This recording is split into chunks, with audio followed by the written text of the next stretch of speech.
Hello and welcome to a Small Line Books. My name is Kayomi and this is the start of a reading vlog. Haven't done one of these in so long, but I actually really enjoy doing them. So here I am giving you a reading vlog. My dog is next to me making a set of noise, like no respect for the fact that I'm trying to film a video right now.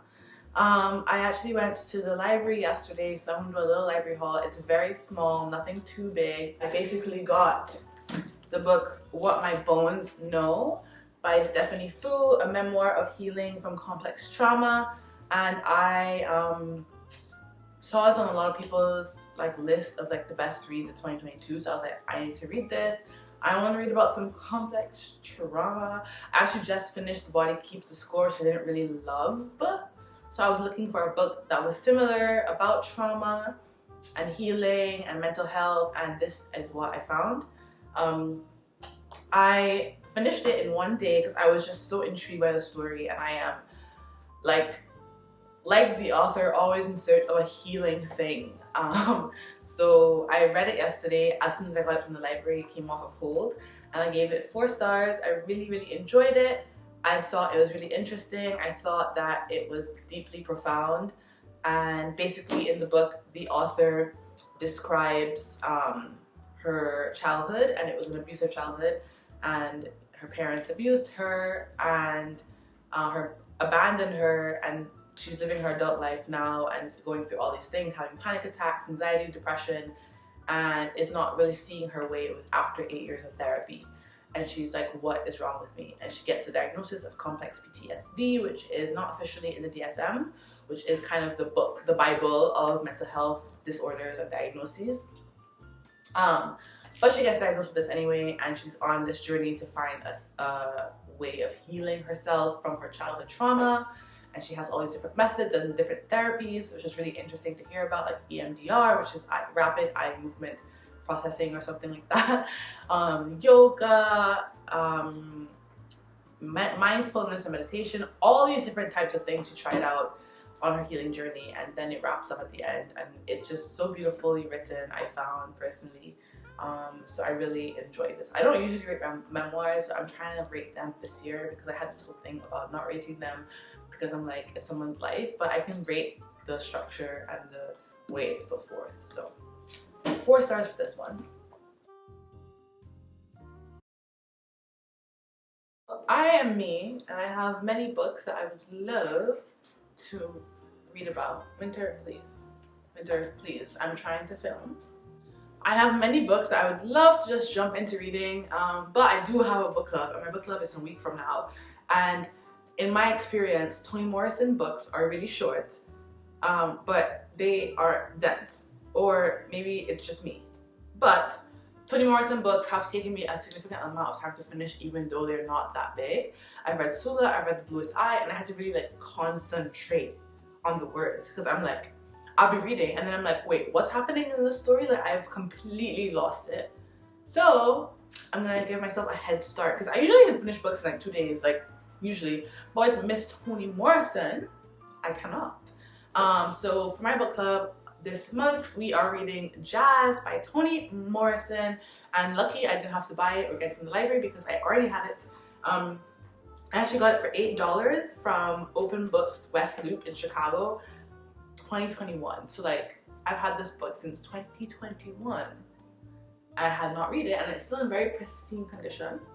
So I'm gonna read Jazz, and Jazz, I'm gonna read the back of it because I actually don't really know what Jazz is about. Haven't looked into it, besides knowing that it's supposed to be written like a jazz song is composed, which is really cool. So in the winter of 1926, when everybody everywhere sees nothing but good things ahead, Joe Trace, a middle-aged waiter who moonlights as the door-to-door salesman of Cleopatra beauty products, shoots his teenage lover to death. Oh my God. At the funeral, Joe's wife, Violet, attacks the girl's corpse. This passionate, profound story of love and obsession by Nobel Prize laureate Toni Morrison brings us back and forth in time as a narrative is assembled from the emotions, hopes, fears, and deep realities of Black urban life.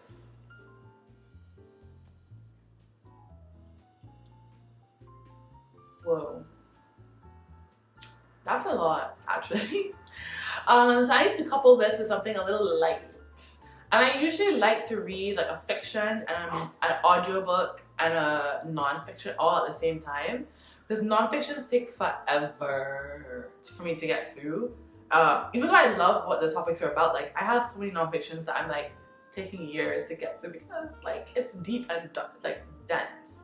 Anyway, I'm gonna start jazz. And we'll see how it goes. Yeah, we'll see how it goes. This is me checking in to say that I slept all day and also watched a lot of booktube videos. So I'm only on page 4 of jazz. Yeah, that's where I'm at. But I just finished another fiction book, a romance that I won't mention because it's a HarperCollins book and I don't really want to amplify that right now. Yeah, so I'm feeling like to go on my shelf right there and pick up a nonfiction. That's what I'm feeling for. I know I should probably read a book club book because book club is in a week, but I feel like I have time, perhaps. So I'm going to look for something else to read because I'm not in the mood right now to like get into like a heavy fiction. I don't know.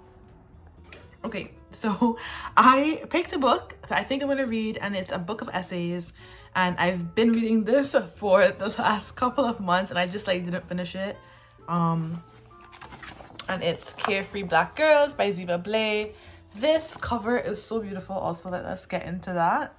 But this is a book of essays on Blackness and Black culture, especially around Black women. And it basically is examining stereotypes Black women have in the media. And it's very like media heavy and pop culture heavy. And it says it's a celebration of Black women in popular culture. So that's basically what it is.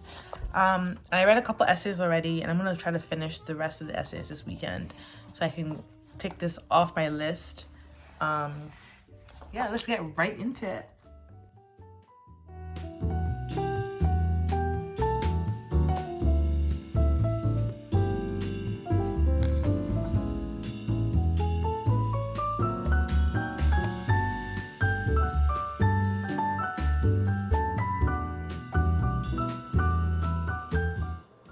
Good morning. It is a new day. It is Sunday. And I have just made my coffee. I just finished the last 2 essays in Carefree Black Girls by Ziva Blay. And I rated it 5 stars. And I went on Goodreads and Storygraph, and it actually doesn't have that many ratings. And I found that really interesting because it was so good to me. So basically, Carefree Black Girls is a collection of essays about celebration of Black culture and examining Black stereotypes and art and pop culture. And it really is, there's a bunch of like personal effects like kind of interwoven into the narratives about mental illness and mental health, what it means to be a dark-skinned, fat, Black, queer woman in the United States. I found a lot of Ziva Blay's musings to be really relevant and really profound. I feel like I use that word a lot. But one of my favorite essays in here was about Cardi B. And it was called #Cardi B is so problematic. And it talked about Cardi B, people debating her blackness, how problematic Cardi B is, and given her transphobic and homophobic statement, people still like her. And it was a really nuanced essay because I am a fan of Cardi B and I have grappled with the same things of, she said this, she said that. It was really interesting. And also I really liked the essay on Black girlhood. I think it was called Girlhood. And I also love the essay called Strong Black Lead, which kind of interrogates what it means to be a strong Black woman and what that adjective really does and how it works. And I thought that was really well done. So all in all, I really loved this. There was so much love to Black pop culture icons in here, and historical icons as well, like Harriet Tubman, Ida B. Wells. So I really like this. I love the cover, as I mentioned before. I definitely recommend this to anyone. But if you're especially interested in media, arts, and pop culture, it's definitely a good read, a good collection of essays. And if you follow No Name, it's the No Name book club pick for January, so that's also cool. Anyway, so I have my coffee and I'm gonna go chill for a bit and maybe start jazz. Like, I'm on page 4, but I should actually read it because book club is on Sunday. Checking in to say that all I've been doing all morning is watching a bunch of booktube videos because for some reason everybody released their book videos today on Sunday, so that's what I'm doing. And obviously I have Jazz with me, and it's on page 4 still, so I'm gonna pause on the booktube videos for a bit, do some reading Jazz. I don't think I'm gonna finish Jazz in this video or this weekend, but we move. It's okay. It's okay. As I mentioned, I usually like to read a fiction and a non-fiction. I haven't actually chosen a non-fiction. I'm in the middle of a couple from last year that I didn't finish that I could possibly pick up again, and I'm also reading another one that I'll show you in 1 second. Also reading No More Police by Mariam Kaba and Andrea Ritchie, and this is a thick one. I'm about 100 pages in and I'm highlighting and annotating, but I'm trying to take my time with this one, so I don't think I'll finish it anytime soon. But this is another nonfiction I picked up recently and that I've been reading. It also makes really good arguments if you're still struggling to understand why people are calling for defunding of the police or abolishing the police. This book makes really good arguments backed with evidence that really helps reshape the way you think and see policing. And all types of policing beyond cops. So that's what I've been reading recently.